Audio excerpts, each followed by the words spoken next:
ความ2อ้างเหตุผลให้ผู้ฟังเข้าใจ3ตั้งจิตปรารถนาให้เป็นประโยชน์แก่ท่านผู้ฟังประการที่4มีเมตตาจิตนะมีเมตตาจิตแสดงธรรมไม่เห็นแก่ลาภเหตุผลและข้อที่5ไม่แสดงธรรมแก่ตนกระทบตนและผู้อื่นเนี่ยเป็นเหตุเป็นผล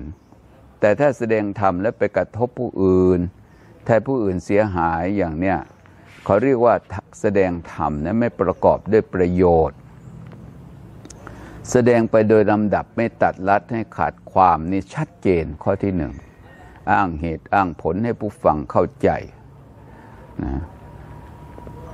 คือเรื่องอะไรต่างๆเรื่องดีเรื่องชั่วเรื่องอุปมาอุปไมย